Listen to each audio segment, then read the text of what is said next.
I would say the first thing I did was I invested in people that taught me. I think so often we're scared to pay for people's time, pay for experts, let's say. I had two spiritual healers, a reality creation coach, a psychedelic facilitator. I probably watch 20 to 30 hours a week of YouTube content because I am a bit of a nerd and I don't really watch television a lot.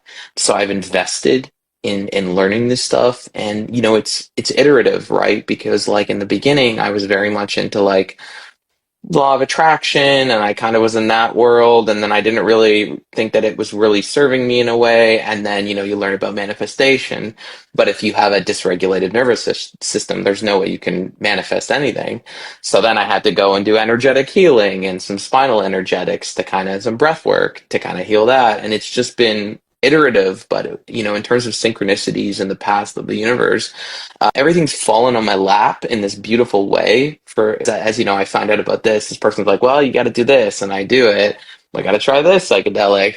I've just been really focused, and since moving to America about 7 months ago, I have spent a lot of time in solitude, and I realized that a lot of people were draining my energy. And I think there's a lot of utility in going through periods in your life where you're just not that social, where you realize that other people are not serving you, they're not helping you evolve.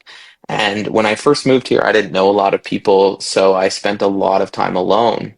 And so for the first probably 2.5 months, I was quite alone. But I was with these healers, and I was with YouTube, and I was learning.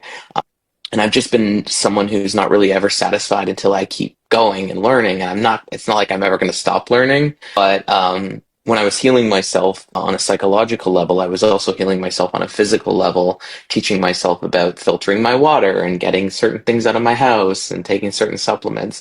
So being a nerd and being a hard worker has served me well. And but this latest iteration, the past few months, it's led me to peace and calm.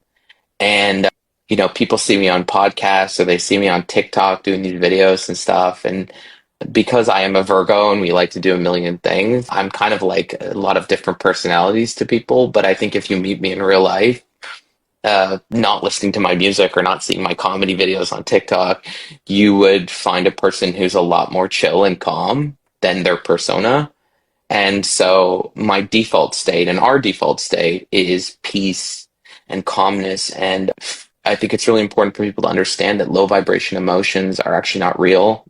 Fear, guilt, shame, they don't serve you in any way.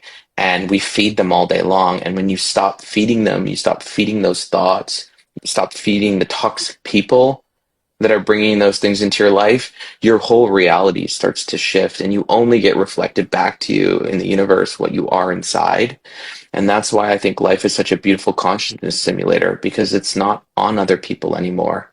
It's on us that we can go away from certain people, but really it's an internal game.